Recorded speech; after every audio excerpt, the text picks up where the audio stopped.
birth is crazy, and realizing that you can go through something that feels like suffering, and on the other side, you have a human that you grew with your body.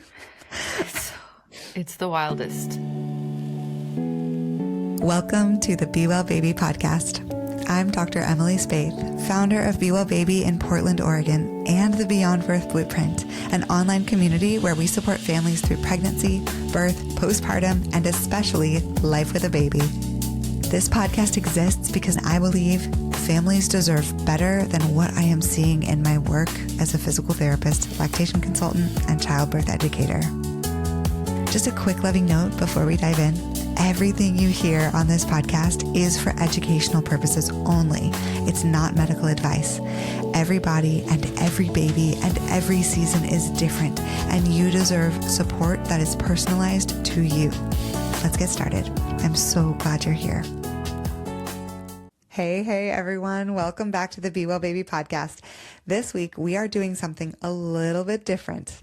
Alison Akan flipped the mic on me. So instead of me interviewing her, she interviewed me about all three of my birth experiences.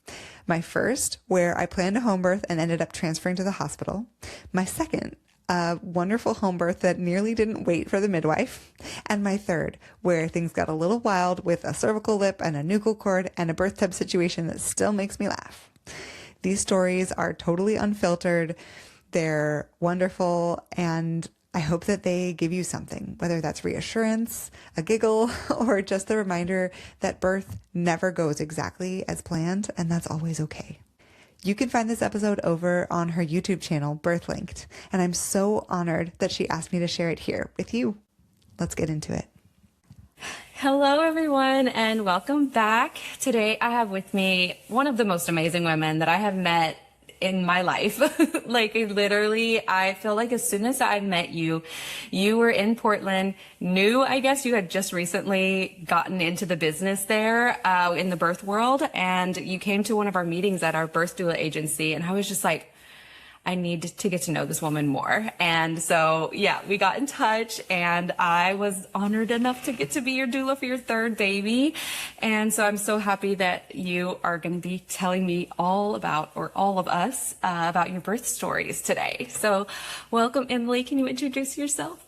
Yes, thank you so much for having me, Allison. I'm honored that you asked, and I'm so excited that we're finally doing this. We, as a lot of other people who are moms probably can identify with, we tried to do this probably 8 months ago when you were still pregnant. Yep. And here we are. So we made it. We made it. So yes, I'm Emily Spaeth. I am the founder of Be Well Baby, and I started that practice in 2022, and I probably met you sometime in 2023, maybe even 2022. And it's just been this incredible gift that keeps growing. So I'm a doctor of physical therapy and a lactation consultant. I'm a trauma-informed professional and a certified neonatal therapist. I spent most of my career working in the NICU before I started Be Well Baby. And so I had a lot of experience with babies, but my background actually was as a yoga teacher and a massage therapist. So I started teaching prenatal and postpartum yoga, and that's kind of what sparked my love for this chapter of life. And yeah, that's the basics. Oh my gosh, it's just, how many hats can one person wear during a lifetime? I'm just like, you're so, and I think that's what drew me to you in the beginning too. Like, you were so passionate. It was so clear. And I'm just like, I love to have women around me that are so passionate about what they do, because it makes you more motivated in life, I feel like. And so, yeah, I am so honored that you're in this field and writing this path with so many others and helping so many new parents. It's just such a gift. So yeah, I love what you do so much. Thank you.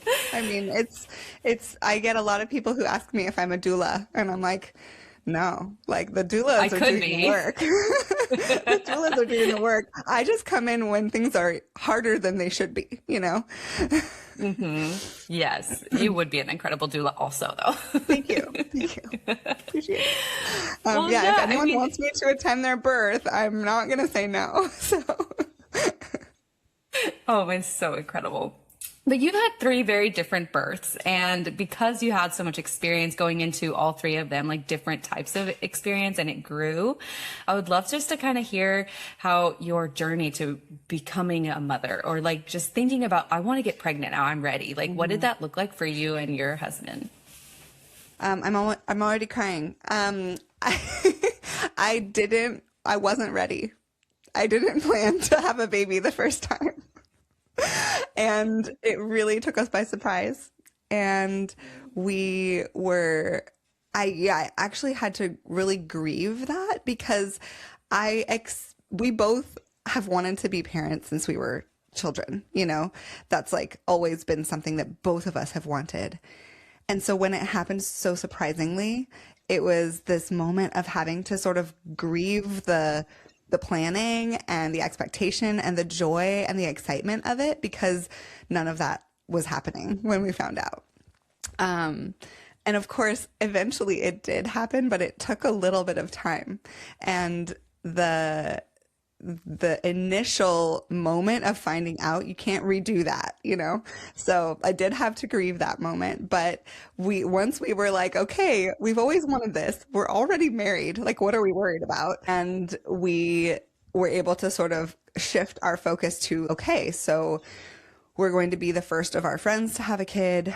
We don't really, you know, even though I was in that world, I really was peripheral to it, I would say. You know, as a yoga teacher who teaches prenatal and postpartum yoga, but has never had a birth or a pregnancy, you sort of are just like living in this imposter syndrome, even if you know a lot, even if you are helpful, you know, and anyone will tell you after you have that first baby, you're like, oh, I said some things I should never have said, you know, and it doesn't even matter. It's just the way that it is. I was excited for that transition, and I actually took my pregnancy as an opportunity to do a second teacher training for yoga because those teacher trainings are so, like juicy, you know, you learn a lot about yourself. You get to focus on movement and bodies. And so I did another prenatal yoga teacher training when I was pregnant with my first baby, Sadie. I mean, I can keep talking. Do you want to ask me something or should I just keep talking? No. No, I mean, because that's again, the which hats were you wearing with each pregnancy? So you were, at this point, you were not a doctor of physical therapy. You were the yoga teacher and didn't really know what you were going to do next, or what was that like? That's a great question. I actually found out I was pregnant a month before my final rotation of PT school. So I had done my entire doctorate and I had decided I was going to focus on pelvic floor women's health. And I was, you know, all in. I had already taken like the continuing education classes you're supposed to take after school, but I took them during school, so that I was ready for pelvic floor as soon as I graduated. And I was so excited about that. I was excited about supporting pregnant and postpartum people in that way, since I was doing that in my massage and yoga practice. And then every rotation I got in PT school was pediatrics, every single one. And I didn't end up I got one women's health rotation in PT school, and our school had a lot of different rotations. And so my final 6-month capstone was at this really amazing pediatric hospital. And it was the PICU, it was the floors, it was like learning the basics of how to take care of children in a hospital setting.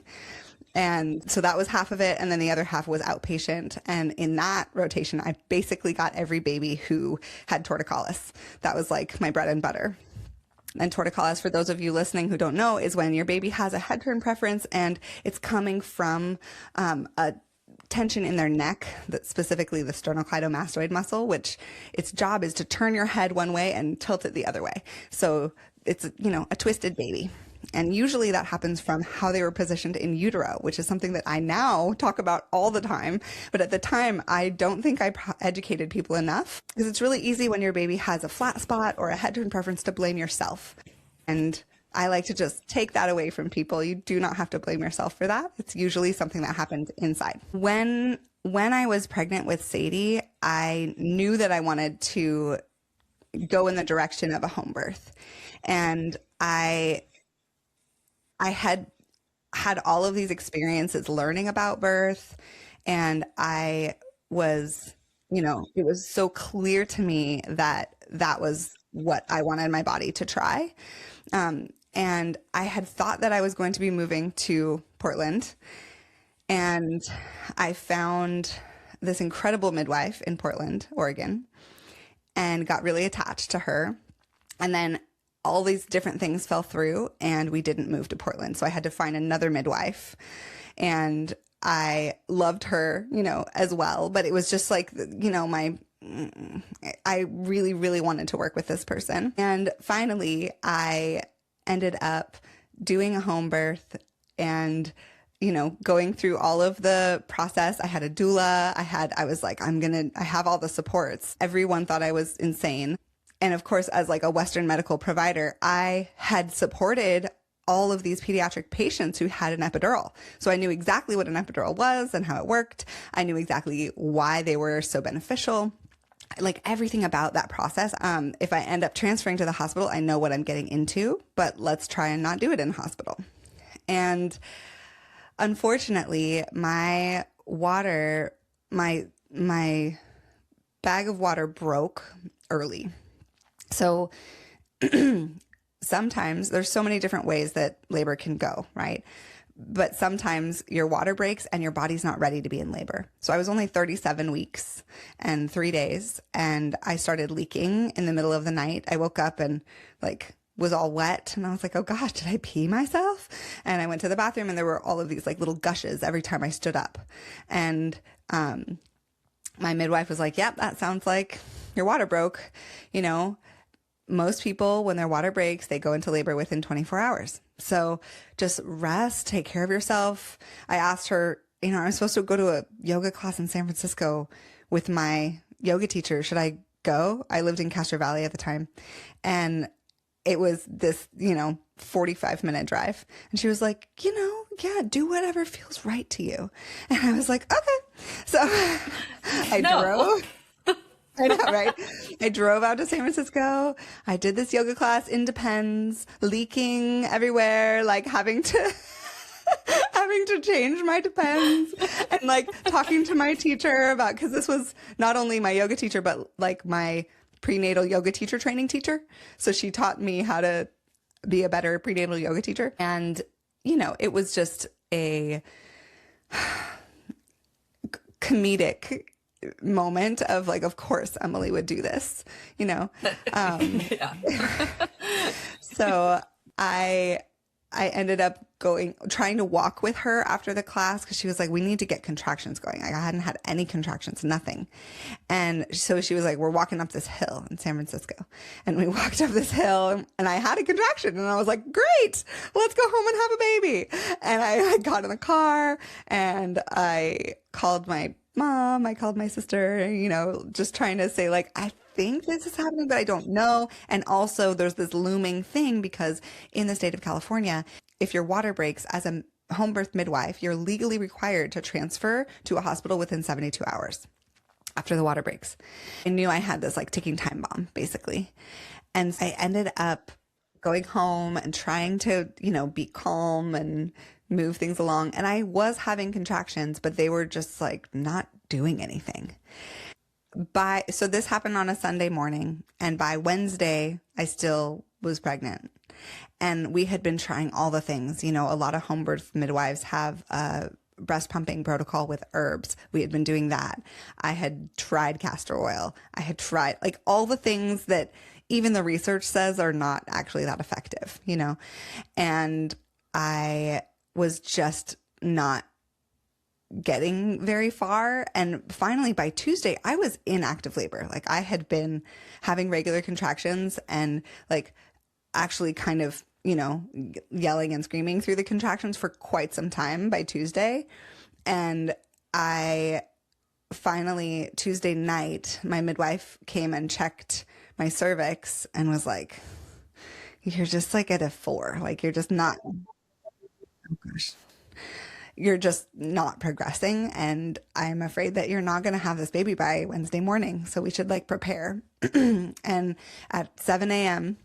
Wednesday morning, we started packing everything up. And, there are all these pictures of me kind of like being fed eggs, like trying to get food into me. And we got to the hospital and there was a miscommunication, which for anyone who transfers to the hospital, this is like a huge piece of the puzzle, that you really want a midwife who is known by the hospital, because they will have no problem coming in and staying with you. The midwife that we had was known by the hospital, but it was a new nurse. And so the triage nurse came and got me and said that my midwife couldn't come. My husband could come, but my midwife couldn't come. And I came into the room and they were asking my husband all these questions because I couldn't talk because I was in labor. I was like very much deep into active labor. And he was getting really frustrated because he didn't know the answer to any of the questions because he's not a midwife. And he's like, this is why we have a midwife. And the nurse was like, you have a midwife? And he's like, yes, you sent her away, And so finally he asked to talk to someone else and they were like, oh yeah, she should be in here. And so she came back in and I was like, where were you? And we had also sent the doula home to sleep so that she could come back later and switch off with our midwife. And during the time my midwife was gone, the triage nurse came and did a really like awful, painful cervical check, like really, really painful. And I would say that it was borderline traumatic for me. I had had multiple cervical checks by my midwife, and this was so much more painful and so much more scary. And like, I really felt like she was hurting me. And that was such a challenging thing to get through. And finally, I like don't even remember most of this, right? But we ended up in a hospital room with tea lights. It was dark. It was lovely. And everything stopped. I looked at Schaefer and I was like, I feel great. We should just go home. I'm not having a baby today. Like, it's fine. We should just go home. And he was like, uh-oh. Because you don't want labor to stall. And I also was like, I don't really want Pitocin, particularly. And they were like, well, why are you here then? And I was like, well, because legally I have to be, and I don't want my midwife to get in trouble. But like, I don't want any of your things yet. And also I'm a healthcare provider. So like when it's time, I'm happy to get the interventions, I'm just not quite there yet. And of course, like, meanwhile, I'm screaming. And then between contractions, I'm totally lucid. I'm like making jokes. And finally, it was just that had been hours. And they were like, okay, we need to kind of move things along here. And they did not push antibiotics, which in retrospect, I kind of wish they had, because the reason my water broke early was that I had bacterial vaginosis that was undiagnosed for months, Allison. I had been to multiple providers. They had done multiple tests and nobody could figure out what was wrong, but it was just BV. And if I had had a course of antibiotics, it would have been fine. And arguably, if I had had a course of antibiotics, my water wouldn't have broken early. So it was a whole thing. There were moments in there where an OB came in and talked to me about, a cesarean and what that would look like and how having an epidural placed would actually be very useful and would eliminate the need for a crash cesarean, which is not the coolest word, but an emergent experience of getting put under to have a C-section. And I just kept thinking, like, I don't really want an abdominal birth, but if that's what has to happen, then that's what has to happen. And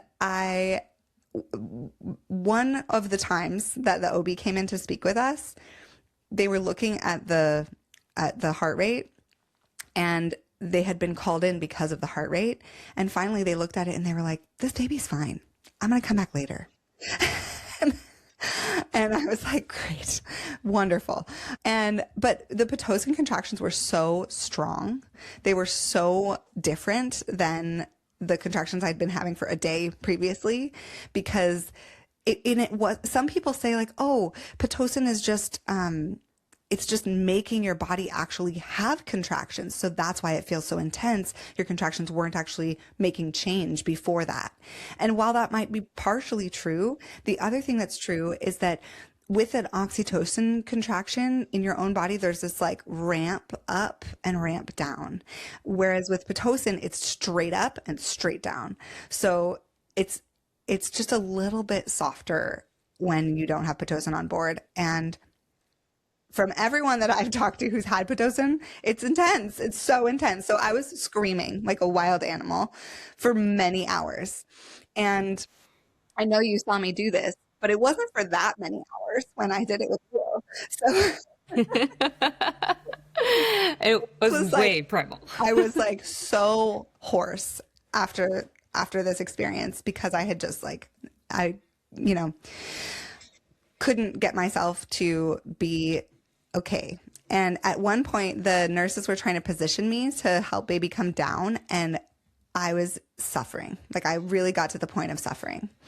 And so when that happened, I turned to my midwife and I was like, what do I do? Like, what would you do? And because she actually made the nurses stop. She was like, stop. She's not okay. Let's get her up, And I got up and I was like, okay, I can do this. I can be on hands and knees. I can be standing, but I cannot be laying on my side. This is an important piece of the puzzle, is that I was allowing cervical checks, not that frequently, but I was trying to figure out, like, what's happening? Is there any progress being made? And I do know that progress is not linear, but at that point, I don't think I really fully knew that. And so I had a cervical check, after starting Pitocin, and I was 6 centimeters. And then I had one at the end of the night, Wednesday night, and I was still 6 centimeters. And so I just felt like there's some reason that she's not coming down. There's some reason that my body can't move.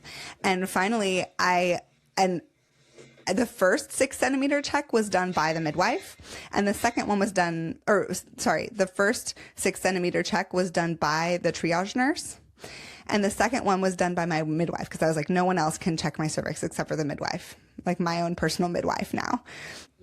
And she was so lovely and gentle.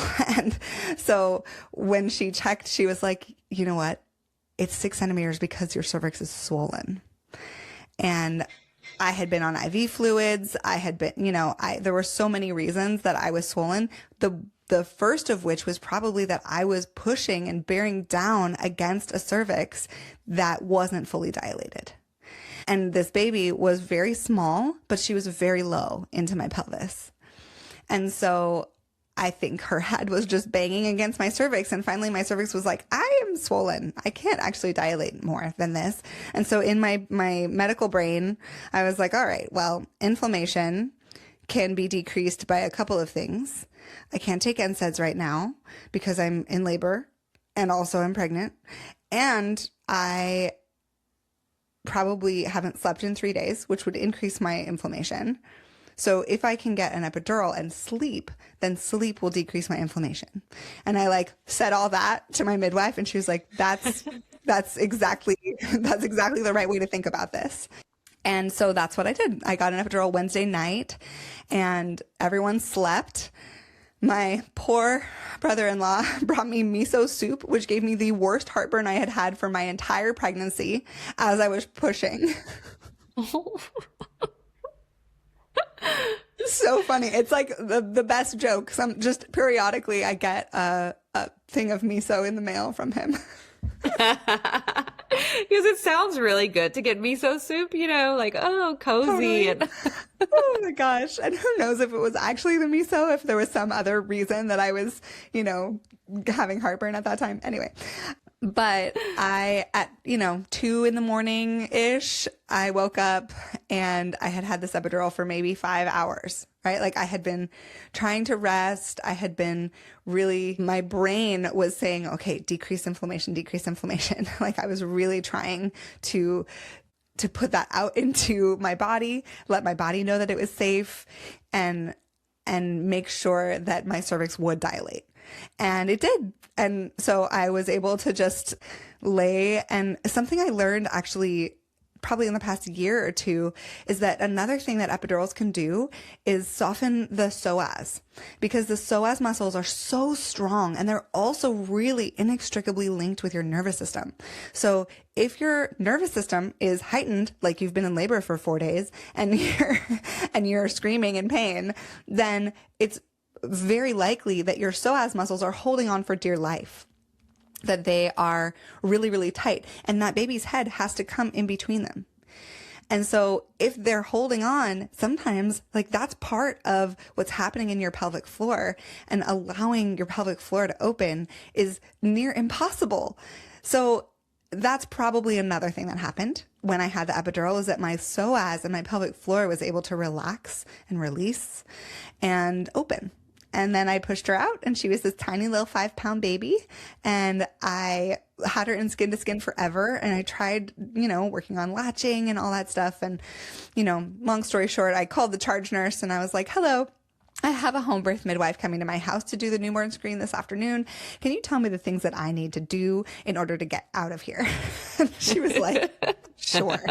Hearing screen, pediatrician screen, and a birth certificate, and you're out the door. And I was like, okay, let's do it. And Schaefer's trying to sleep. And I'm like, honey. We are leaving. So yeah, we got out of there and was able to have like all of the benefits. I love home birth midwives for, even if you're planning a hospital birth, for the postpartum care, because if you have that postpartum care, you don't have to leave your house for 6 weeks. And it's somebody coming and making sure. And I had a unique home birth midwife who, my baby wasn't gaining, and she came every 2 days to do weight checks. And she, until things were going well. And she said, I don't do this for every single person, but when I can, when I have a baby who needs it, then I do. And then the babies who don't need it, don't. And it's really incredible, how it just, the time balances out. That's amazing. Wow. I love that story for so many reasons, of just like that surrender of going in to the hospital, transferring from your home birth, being in labor for 3 days. I mean, just that alone is just so hardcore that I can't even fathom that. It's incredible. But also the epidural and how it releases the psoas muscles. I think that's a huge takeaway that so many people like don't realize, that sometimes that's exactly like you said, it's what is needed. So that you had to surrender so many things though during your entire journey is also like humbling, I'm sure. Yeah. And I know that, all of us, especially who are in helping professions, things happen, and every single thing that happens to you in your life, you can use to help the people that come after you. I love those experiences of trauma, of difficulty, because they inform the way that I show up for the people around me. But it's really easy to say that in retrospect. Even as I was preparing for my second baby, I was having all of this like anguish around how everything happened with Sadie, and thinking like it could have been a home birth. It could have been a gorgeous home birth. I, had all of these questions, and mostly feeling like I wasn't paying attention to my body that was screaming at me. Like my symptoms of BV were so awful, and they weren't the classic symptoms. It was just like red and itchy. So then the itchiness just drives you crazy, And I would be like in tears saying like pregnancy would be great if I wasn't itchy, like it was so horrible. And I should have just kept pursuing, like, there is a solution for this. You don't have to just live with this, which I think a lot of us do. A lot of us do that. Like, well, I guess this nipple pain and bleeding is just how I have to live my life, and it's never true. Like, So keep insane. asking questions until you get answers that are satisfying. So what about BV? Does it disappear like what like after pregnancy? Like tell me a little bit more. So it you have it always? No. So, bacterial vaginosis is simply a dysbiosis of the bacteria in your vaginal canal, which is full of bacteria that we love. And if it gets imbalanced where some bacteria, there's more of it than other bacteria, I'm sure somebody who knows more about this could explain it better than me. But then you get these symptoms like discharge and odor and itching and redness. And I only had the itching and redness. And so it wasn't like a classic picture of BV. And that's why I was treated for yeast. I was treated topically for BV. And I think a lot of us are, for good reason, afraid of antibiotics, and especially systemic oral antibiotics. I did not want to take oral antibiotics, and I was trying really hard to avoid that. I wanted my baby to have a good, solid microbiome, and I should have just taken the freaking antibiotics. So what happened after labor is that I still had BV.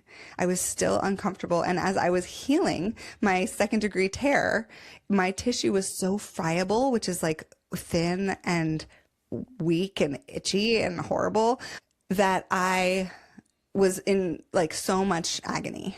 And so I ended up going back to an OB and trying to get more answers. And she said that she took a sample and she said that my cells looked like I was well into menopause, like the cells of the inside of my vagina.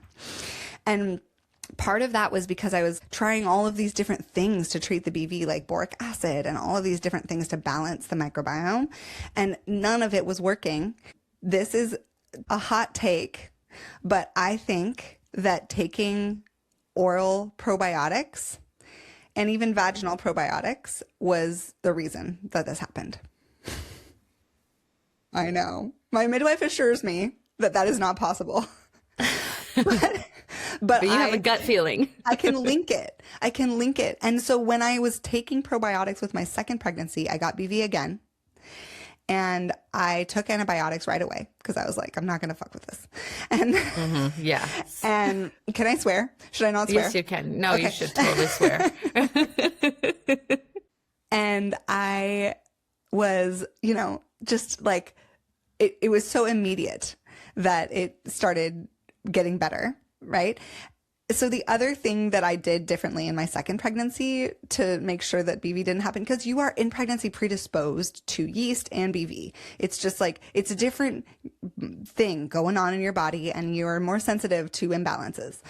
So the other thing that can happen is that your body can respond to semen.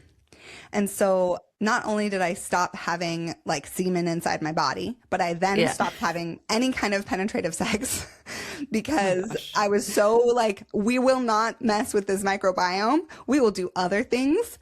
I'll do. So good.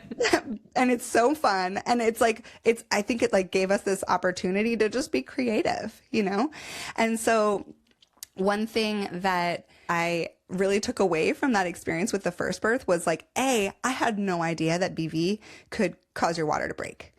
I really thought it was a separate thing and it wasn't going to affect my baby at all. And that's one of the reasons that I was like, I'll just live with this suffering. So that, and then the second thing is like, take antibiotics. It will help. And you can rebuild your gut microbiome. It is better to like get rid of something that's not working for your body. And then third, I stopped taking probiotics. I recently, the jury is out. I recently just started another probiotic just as an experiment to see what happens. So I'll let you know. Please let me know. Please. That's so fascinating. So interesting. And I think, again, just so important to be lifted right now because we hear about yeast, but I feel like we need to talk more about this. So thank you for sharing all of that. If you're interested in learning about birth from me in person, I just happen to have a couple spots left in my in-person birth prep class this weekend. It's on Saturday from 9 a.m. to 12 p.m. and there's a link in the show notes. You can also find it on my website at bewellbaby.org/birth-prep-but-better. So now you're pregnant with your second baby and you've taken the antibiotics, the baby goes away? Yeah, completely. No reoccurrence at all. It was like a miracle. And I ended up, it was COVID with my second baby, 2021. And I was working full time in the neonatal ICU. So I had a lot of boundaries around this baby. I did not find out the sex of the baby. I did not tell anyone that I was pregnant until it was too obvious. I wore like really baggy scrubs and like people just didn't really notice. And I would, every time I worked with a different family, I would either forget, like actually forget that I was pregnant, or in some capacity have a boundary around it. It was a very, very different experience of being pregnant. And, I met a baby who had the same due date as me, but she was on the outside at 23 weeks and Hank was still on the inside. And it was really amazing and also really, it just really separated me from him. I think I really did not feel connected. But because of that, I stopped working at 36 weeks and just went to a bunch of appointments. I had acupuncture and massages, and I just really tried to care for myself and connect as much as I could up to the time that my baby was born. And we didn't know, and we were to not know if we were going to have a boy or a girl. And what's interesting is that I ended up being able to work with the same midwife that I had tried to work with Sadie, because we did move up to Portland. So I immediately upon moving here was like, I need to have coffee with you. Let's spend some time together. And then I'll let you know when I'm pregnant with my second. In COVID, it was very, the support that you were getting was minimal. But with a midwife, we still had hour-long appointments. We were just masked. And we had one appointment, I think, even that was virtual. And then I also got my own Doppler. And we all got vaccinated. As a healthcare provider, I was one of the first people to get vaccinated. And, there was this question of oh, you're pregnant. What are we going to do? And I was like, I want as much immunity for me and the baby as possible. So we're just doing it. Plus, I would have had to not work at the NICU anymore if I didn't. So it was this, the immunocompromised babies were more important to me. So I was really excited, I guess, to have that immunity for him. I had gotten to 37 weeks, right, with Sadie. She was eventually born at 38 and she was a tiny little baby. And now I was pregnant with this gigantic baby who was just so, he just grew so well. And it was, I think it is a lot that first babies, our body's trying to figure out how to grow a human still. Second time around, your body knows what to do. So you get a little more robust baby. I don't know if that's true, but, I was 40 weeks and 3 days and I was, just kind of feeling contractions. I had a lot of prodromal labor. So I had days of just hours and hours of contractions and then sleep, No. And so I thought for sure that he would come early and he just never came. So 40 weeks and 3 days, and I had been to acupuncture. I really felt like the contractions were starting to pick up, and I called my midwife and I let her know, and she said, it's my husband's birthday. Do you think I need to come right now? And I was like, oh, absolutely not. I'm still talking to you. Things are fine. And so she had dinner with her husband and was like, please call me as soon as anything progresses. And, I was in labor for 3 days with Sadie. So I was like, this is going to take a while. Let's just go to sleep. So we fell asleep. Schaefer was completely asleep and I went into the bathroom at midnight and I was like, oh yeah, this is starting to feel like maybe I could use some support, but it's fine. With Sadie, it was just this god awful thing for hours and hours. So as it started ramping up, I was like, this is going to be fine. And I just leaned against the wall and it was actually really reassuring. I was like, I can do this. I'm doing this by myself. I don't even need Schaefer. And finally at like 1:30, maybe even 2, I was like, Schaefer, I think I could probably use your help. I think I could probably use a little something. But even then I was like, I don't think I'm fine. And But finally at like 3-ish, I looked at him and I was like, I think you should call Angela and the midwife. And he called her. He was like, well, but I'm timing he had all his notes. And then he's like, I'm timing and the timing, sometimes there's only 30 seconds between, but sometimes there's 5 minutes between contractions. And I was like, I don't care. This is intense. Let's call her. And so we called her and he like handed me the phone for a contraction. And she was like, Schaefer, why didn't you call me sooner? I'll be right there. If she tries to push, have her lay on her left side and grab the pink sheet of paper, which is for her. It's the pink sheet of paper that's for the partner. It's like if baby's coming and there's no midwife there yet, what to do. oh my God. So I laid on my side, which, as we know from my first birth, not my favorite position to be in when I'm in labor. And she got there, the baby midwife got there, because when you do a home birth, there's a midwife for you, and then there's a midwife that shows up towards the end for your baby, so that both parties have a primary healthcare person tracking them. And then her student came. So there were 3 midwives that just descended on the room and got all set up. And I immediately was like, can I move? And she was like, yeah, of course. And I was like, what should I do? Like, I didn't know what position to be in. And she's like, I don't care what position you're in. And it was so different than being in the hospital where like they made me do certain things. And she was like, do what feels like you're going to be the most comfortable, do what feels right. And I was like, oh, okay.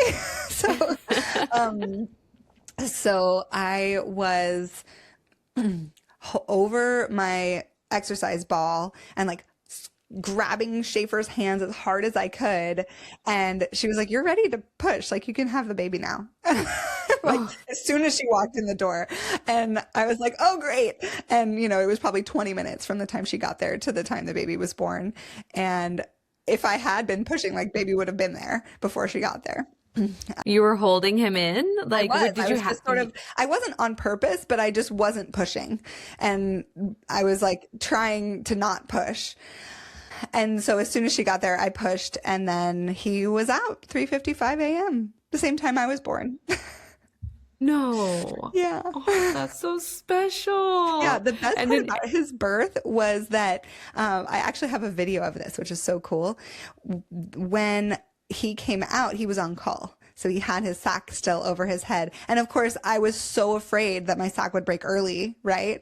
And when I told Angela this, she was like, take a bunch of vitamin C. So I took a ton of vitamin C throughout my pregnancy. And as the one like thing that I keep remembering from that birth is Angela saying, oh, you have such a strong sack. My sack would just not break. And so it was over his face. And there's this moment where his mouth starts moving under the sack. First, she says, Nuchal cord. And then you can see her like trying to get the cord out from around his neck. And normally, like, this is common. Midwives can get that cord out from the neck, is fine. But she couldn't get it. You could see that it was tight.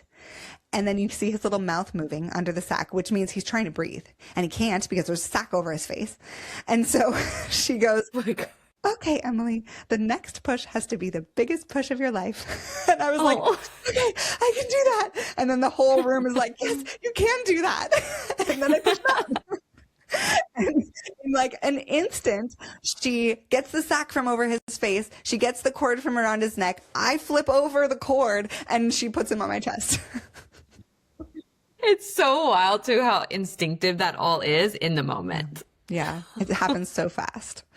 Oh yeah, my and he gosh. was just a 8-pound, robust little dude. And we found out that he was a boy, like pretty much I was like trying to move him so that Schaefer could see. Oh, what was that feeling that you're like, oh, it's a boy? Like, what were those Well, the feelings? funny thing was we knew his name if he was a boy, but we didn't know his name if he was a girl. No So way. we had some ideas about the girl name, but we really like knew for sure that he would be Henry and we would call him Hank if he was a boy, because it was like a family thing. Schaefer's sister, if she had been a boy, would have been Henry, and they would have called her Hank. So that's what we did. And the you know what's funny is I knew he was a boy already. Really? I really felt like I would have been incredibly surprised if he wasn't a boy. Also, I carried him differently. I know that's probably a wives' tale, but like when you carry the baby really close to you and round versus poking straight out, that was exactly how mine were. Like my girl was very close, and then Hank was poking straight out, like biggest straight out belly. So I don't know what that's about, but Yeah, but it feels like it does ring true for many people, that those old wives' tales. It does. For some, no, but I feel like there's a reason they exist. yeah. Well, and I think for my third, it didn't. Like I still had a big pokey outy belly, but I think that's because my body was all stretched out from Hank. Yeah. Oh, wow. That's so wonderful. Also, this that you got your home birth with your second. I'm just so, yeah, it just all happened just the way you planned and it with the happened midwife. so fast, and like with that midwife that I wanted, and I I still feel like Sadie's experience was a home birth experience, even though I ended up with an epidural in the hospital because of the postpartum time. And I think that that time of just being given permission to never leave your house and just really incubate with your family and kind of fall in love with each other all over again is just so beautiful. And without the distraction of having to get everyone in a car seat and leave the house. It's not to say that we didn't do that. We did leave the house probably at about 2 weeks, but not having to go to a medical appointment was really, really valuable. So same thing with Hank. And then he got to meet his sister, and she was so sweet with him. There's this amazing moment of her coming to meet him and saying he has a nose and touching his nose. Yeah. And she Oh. knew what his name was going to be. So she came in and Schaefer said, "It's a boy baby. What do you think we're going to call him?" And she said, "Hank." And, it's just so sweet. She loved him. Yeah, she was the best as a big sister. Not anymore. They fight all the time, but Oh, but I can imagine that moment of just yeah. your firstborn meeting your secondborn, how incredibly special that must have been. And I'm so glad you have a film of that. Yeah. That's huge. Highly recommend people film these moments. A lot of people ask me why did we decide to have three? Because it's a choice, it's a lot more work. You are outnumbered all of a sudden, and it can be really overwhelming. And so the issue in my brain was that I always knew there were three. I identified as a person who had three babies, and I felt like I just hadn't met one of them yet. And when we were having a really, really hard parenting day, we were both working full time and trying to figure out how do people do this? This doesn't seem reasonable that you would work full time and then have your baby for 2 hours at the end of the day when they come home from daycare, and then they're screaming the whole time. It's not fun. We were just having a really rough time. And I looked at him and I was like, should we do this? I've always wanted to have this third baby, and now we're at the time where we should be thinking about it, but I don't know if we can do this. And that was always his sentiment. He's more of the pessimist than I am. But I had started just feeling so discouraged. And we were sitting in our kitchen, and I remember him getting up and saying, "I think I would always regret it if we don't." And I was like, "Oh, well, then I guess we should do it now." I Yeah. really felt that too. That's Yeah. incredible. Yeah. And Oh, I can't imagine our life without this sweet little Rosemary soul. She's amazing. So, yeah, I'm sure every single baby that you have, subsequent baby, that you're "Oh my God, how did I ever think that I didn't want this many babies?" So with Rosemary, everything was different because I found out I was pregnant with her Essentially in Tammy Lynn Kent's class, who is the holistic pelvic care woman of our area. She's amazing. Her technique for pelvic floor is really like grounded in magic. She's just so incredible. And I, as a pelvic floor PT from the Western medical side of things, I have always felt like there's a nervous system component missing, and a lot of pelvic floor providers are catching up. You know, a lot of people are realizing that this is actually what's going on. Like the nervous system is actually the problem, not the muscles. But Tammy looks at things from an energetic standpoint in a way that I was not used to as a Western medical provider. And so I was taking her class, and she does not do any internal work on pregnant people because she's like, I'm not going to mess with the energetics of the pelvic bowl when there's a human growing in there. And so in the class, we were, you know, supposed to practice on each other. And she had asked, you know, does anyone think they might be pregnant? And I said, I might be, but I'm like too early to test even. And she came over and she was like, you are pregnant, so we're not going to work on you internally. And I was like, okay. What? How did she do that? It's just magical. I think also she's like, I don't want to risk anything, you know? So, but she really does. She knows it, you know? It was a very incredible experience. And I came away from my training with her feeling like this immense responsibility of motherhood, and realizing that I was trying to do too much, which obviously I'm trying to do too much always, but I was trying to work in the neonatal ICU. I was trying to grow my practice, and I was trying to create continuing education for providers. I was trying to do everything and also be a good mom. And it was impossible.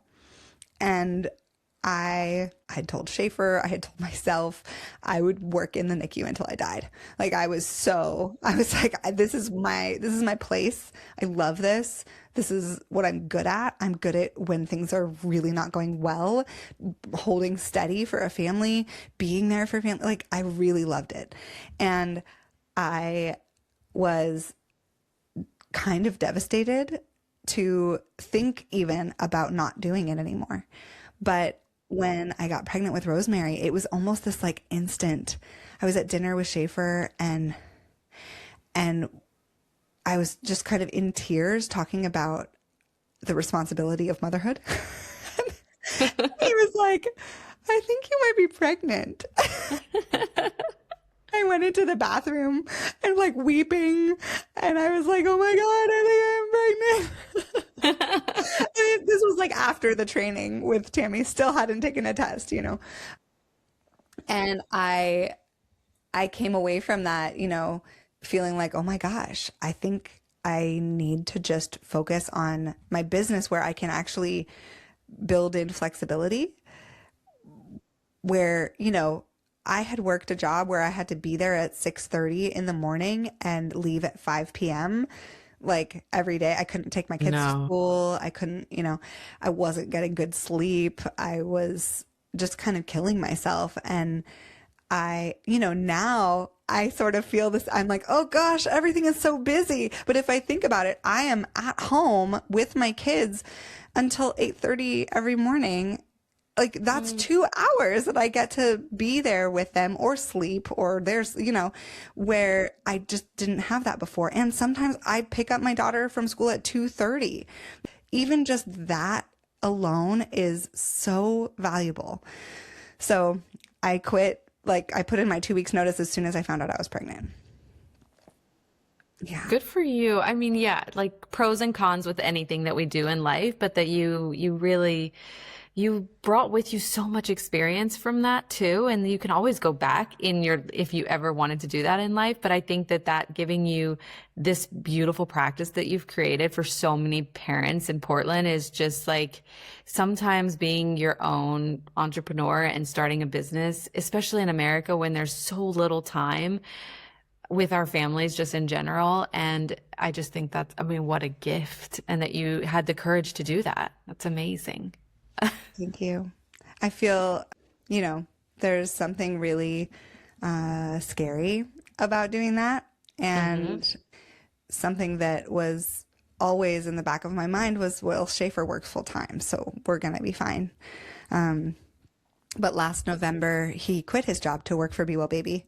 And so now when we have a lull in people calling and asking for services, and, we're out of network providers. So a lot of people don't want to work with out of network providers because they want it covered by insurance. And it's scary. It's really scary when we have a lull because it's like, this is all we have.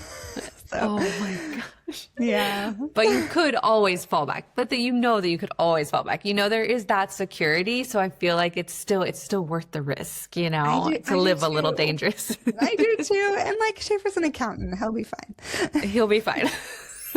I just wanted to pop in here and say that if the Be Well Baby podcast has helped you in any way, our team has helped you in any way, the people who find us because they heard about us from a friend, because they heard about us from a midwife or a doula or their pediatrician or their OB. And we value those connections so much. And we know that the only way for people to find excellent healthcare is for people to talk about it. So if you have a minute, please leave the podcast a review. It will help people find this podcast so easily.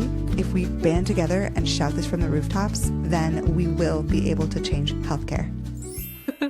Anyway, the difference with this pregnancy was that I was so focused on her and I was growing her around all these people who were so excited about her and like wanted to get to know her while she was on the inside, like I had one provider, Katie Kanda, who's amazing, who put her hands on my belly and was like, "Oh, I think she's going to be such a grounding presence for you."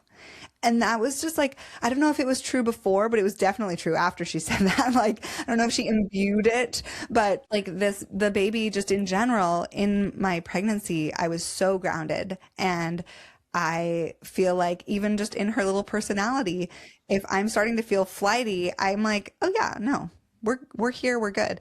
And she's just such a happy little creature. And I think I attribute it to the amount of like love and attention that she got in utero. I don't know if it's true, but also the decreased stress, like I wasn't around babies who were dying when she was growing inside me. And I really was with my other babies. So it was a very, very different experience of stress when I was growing her as well.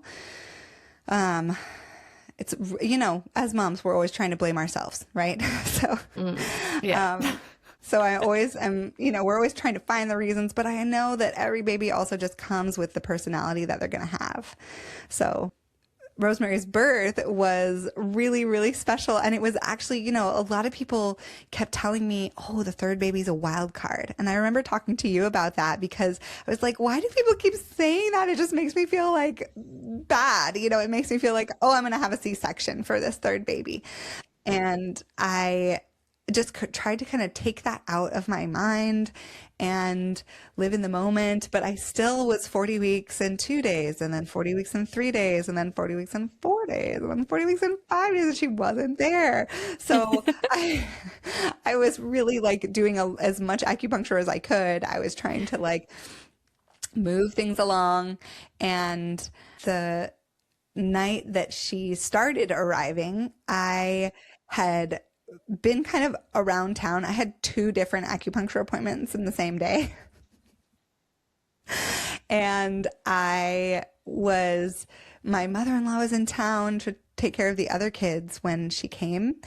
And I was really trying to like protect myself. And it was really, really hard with 2 other kids to feel like, oh, this baby is coming, and allow myself the space to just rest. So eventually my contractions started becoming closer and closer together. And I took a shower and I was starting to feel that feeling of like, oh, I need to cocoon. And so we sent my mother-in-law and the kids to the Airbnb. And Schaefer gave me a massage, which on my calves specifically, which was so amazing. I remember having contractions and starting to feel floaty and feeling like, wow, I don't think I've ever had a better calf massage in my whole life. Like that sort of feeling of like, I might not even be inside my body right now because this feels so good. And I remember kind of going to bed. And by this point in the pregnancy, Schaefer was sleeping in a separate room every night because I was desperate to get good sleep and I was desperate for him to get good sleep. And he was having insomnia and it was just this whole thing. So he was in the guest room, I was in my room, and I tried to sleep. I was really trying to rest and listen to some of my meditations and, get myself comfortable. And I think it was like, we texted you and we texted the midwife at some point. The midwife was a little bit stressed because she was like, I am at another birth right now. So please don't have your baby right now. Let me know when it's closer to having your baby and I will be there, And you were like, just call me whenever you want me to come over. And I was like, okay. So it was, I don't remember what time it was, like midnight or 2 a.m. or something when I called you. And I was like, I'm good. Like, I don't think that I really need a ton of support, but probably you should be in the house. And so I put you to bed in Sadie's room when you got there and was like, night, night. Which was just hilarious as a doula, like coming in to like, I'm ready to support you. You're like, just go sleep. I'm good now. I'll wake you up. Have some rest. And finally I did eventually come and wake you up. And by that point, I was like, whoa, these are really intense. And I also had this feeling of like, is this going anywhere? Like I was excited, but I also was like, there was a little bit of fear, I think because of the like insidious wild card thoughts, and also maybe because like with acupuncture, it can be so powerful. And I was like, did I overdo it? I had probably taken some herb, I was just like trying all the things to get things moving because it was 40 weeks and 5 days or 4 days at that point. And eventually Schaefer got up as well. And I don't even really remember, maybe you remember better than I do, but eventually we called Angela at like maybe 3 or something. And you called her. Yeah. And I remember too, because there was all of this hassle with the tub because it was in a certain room and there was something that the attachment and stuff didn't work, but that's more at the end where me and Schaefer were with buckets. Yeah, but there was that whole tub. Yes. So there was that whole setup. And then like we were boiling water. And so me and Schaefer were like going up and down the stairs. But yeah, we're like, we'd probably need some more hands, to get this all. Yeah. But also you were coping so well. You had your meditations, you were doing all the things, you're moving your hips, you were so in tune with the whole process is what I remember the most. Yeah. Oh, thanks. Oh, so incredible. Just feeling like I knew everyone was there and that just made me feel like I'm good. My people are here. And I think when you called Angela, there was this moment of confusion because her student answered and was like, we're at the hospital right now, Yeah. But eventually you called them back and were like, you probably need to come. Like, we probably need you. And they did. And I remember Angela was so tired. She'd been up for 2 days. And I was like, I'm sorry. And it like didn't go as fast as the first time with her. So like usually she shows up, I have the baby, right? Like that was my N of 1 experience. And so she showed up and then I didn't have a baby. And I was like, I'm sorry. I don't know. But it was crazy too, because at that point, like you were really like having all the signs of transition, like going through transition between that 8 to 10 centimeters. Like they were getting really, really intense. But I feel like with this experience, of course, I want to hear your point of view, of course, of all of this, because it really was, you were in transition for a lot longer than people typically talk about. That, oh, you're in transition for usually a very short amount of time. But in your case, maybe this was the wild card in this experience. I don't know how you feel, but yeah, I'd love to hear like what you were Yeah. going through.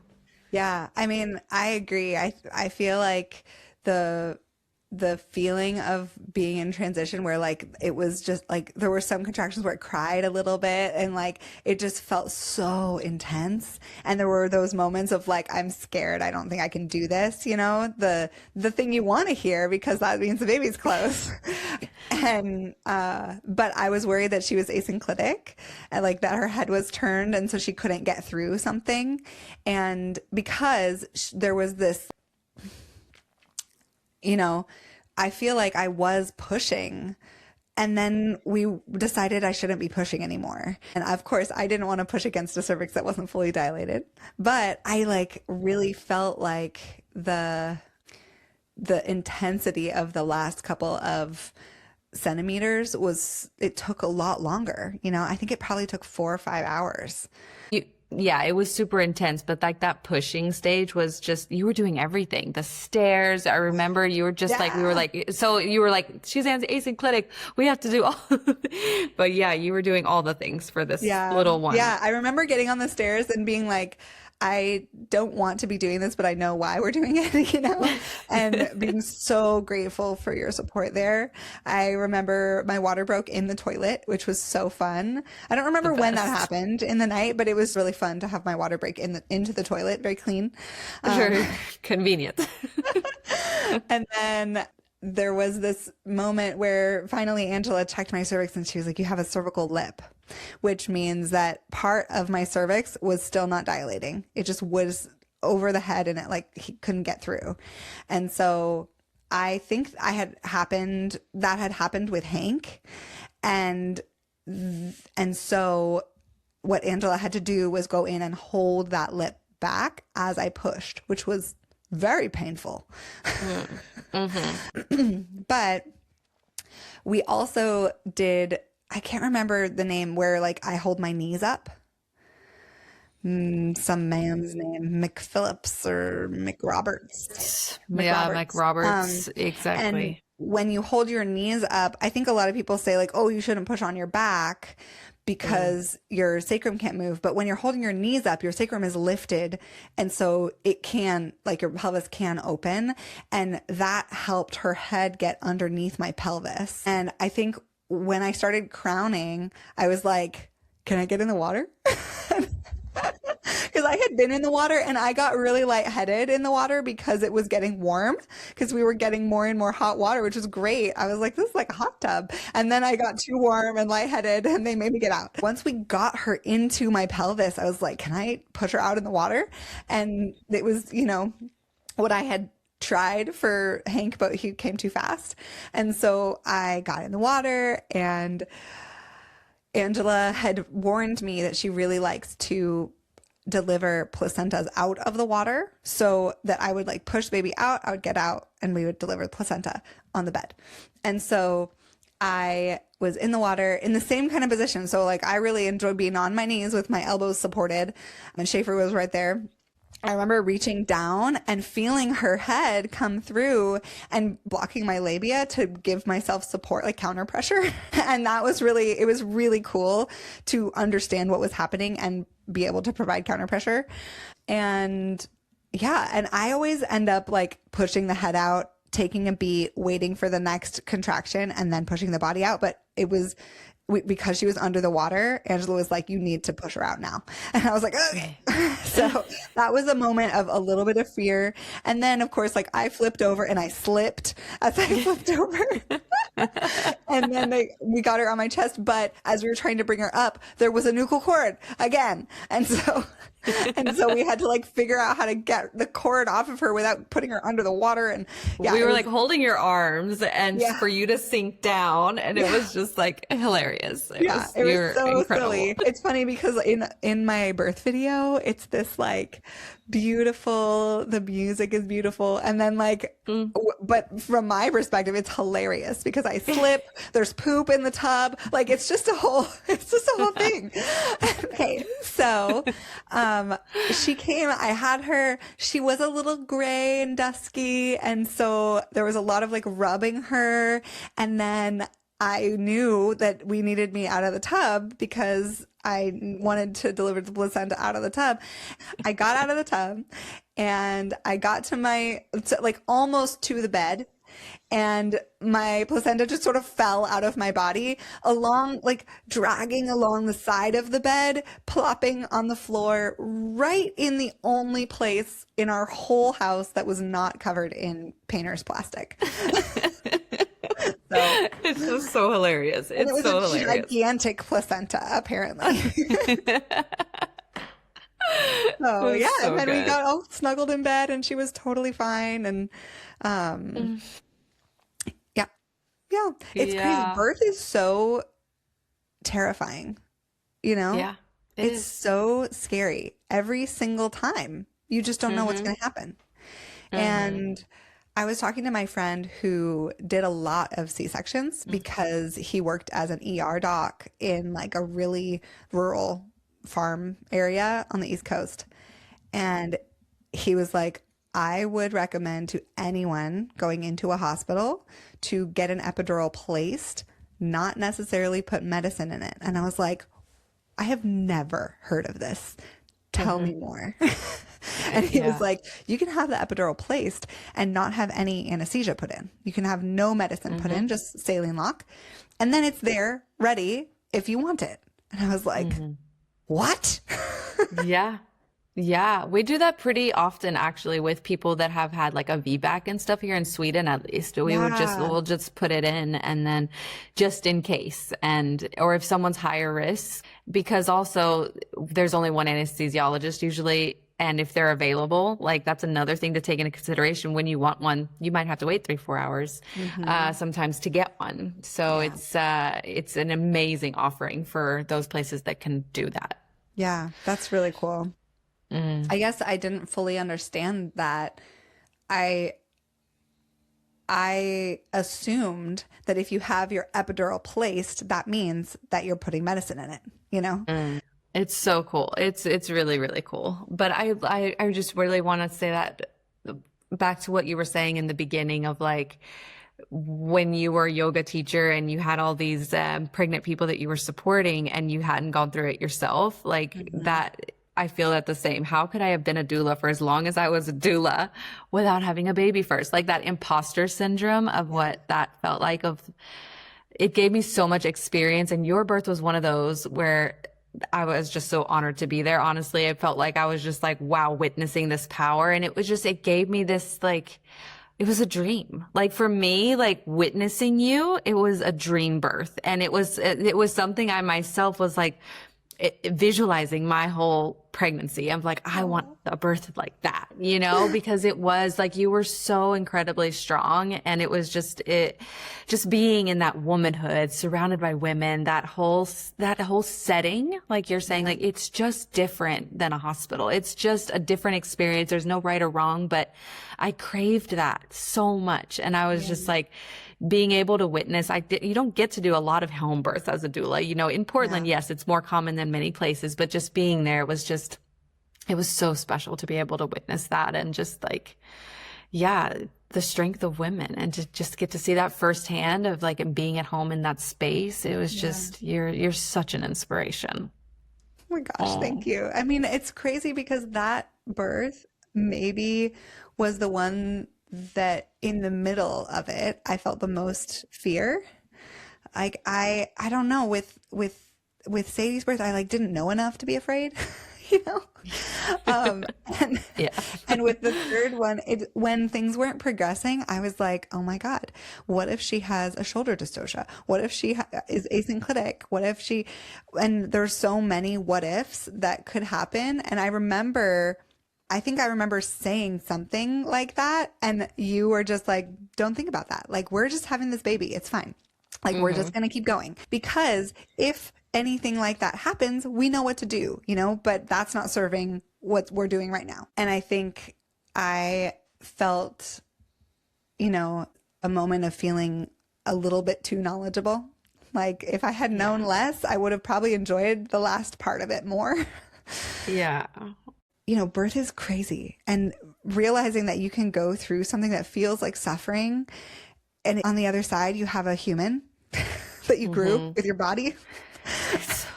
It's the wildest.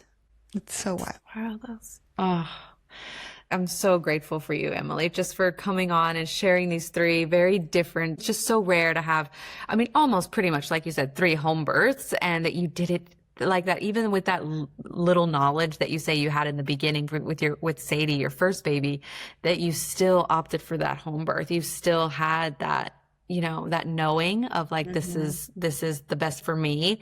Yeah. And then like sticking through that with 3 home births that just, it's so rare, and it's needed to be talked about more. So that's why I'm just so glad that you wanted to come on and share these, because I think it's important that people hear about these incredible births, and also the teams that we're going into it with, because how supported we actually can be with the start of a new family member. It's unbeatable. Yeah. And I think, you know, something that I really love about home birth midwives is that they're experts in keeping you safe and knowing when to transfer. And so it made me feel so comfortable and at ease, and also knowing, you know, working in the NICU, I saw all the home to hospital birth transfers. I saw all the birthing center to hospital birth transfers that ended in NICU stays. And I was like, we're going to be fine. So I think that like there's this, you know, piece of knowing a ton, and also having a lot of trust in that process and a lot of reverence for the process of birth. Understanding that birth is a life or death experience. And something that I know for Schaefer specifically that he mentioned after the birth was it wasn't until the 3rd birth that it was after the baby came out that he was afraid. Because he was like, oh, this is the moment where we find out whether or not Emily's going to hemorrhage.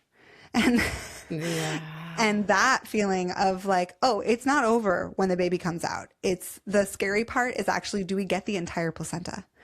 And so it wasn't until we were like holding up the placenta and looking for chunks that Schaefer was like, okay, we're good. You know? Oh my gosh. Yeah. Oh, that's huge. That's a huge piece, I think, for partners to know too, of like just be there, just be really, really present and there, for that experience too, because you're still kind of holding your breath, like as a healthcare provider, and just like being there in the room, you're like, it's not over yet. It's just like, yeah. And with Hank's birth, I even tried to argue with Angela that like I would just hang on to this placenta because I did not want anything else coming out of my body. Not yet. Yeah. But she convinced me that we needed to, you know, get rid of the placenta. So yeah, good. Oh, Emily, thank you so much again. Thank you so much for your time and for just coming on and sharing these beautiful stories with the world. I'm forever grateful just to know you and get to follow your journey, and just thank you, thank you, thank you. Thank you so much, Alison. And please send your people to my calls. I'm like supporting people every week on calls, and they're at 10 a.m. So I don't know what time that is your time. It's right now. Okay. What time is it right now? It's right now. Oh, okay. Right now it is 7 p.m. So that's reasonable. That's totally reasonable. Okay. Yeah, at 10 a.m. on Tuesdays, I have calls where I am really just answering people's questions, and it's really, really powerful. So I would love for you to send people my way, and I'll send you a link to that.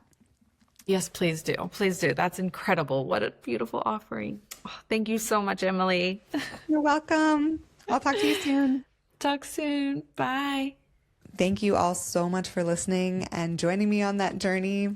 It's very vulnerable to share your birth stories, and I hope that you enjoyed being part of this with me. If you want to watch my birth video, especially for the 3rd birth, you are welcome to do so on YouTube. There's a link in the show notes. And again, please join me this weekend. I am doing a workshop from 9 to noon called Birth Prep But Better, and I really want you to be there. Okay, see you next week. Audio and music production by the amazing Peter Gary, with Lillian Ewert managing all scheduling and operations of Be Well Baby, including this podcast. Thank you both for making this happen. New episodes drop every Wednesday, and I'd love for you to follow us on Instagram at BeWellBabyPDX or visit BeWellBaby.org to book a time to chat with us. And if this episode helped you, please send it to someone who's pregnant, postpartum, or someone in your life who wants to support you better. No one should have to do this alone. Welcome to Be Well Baby. You're in the right place.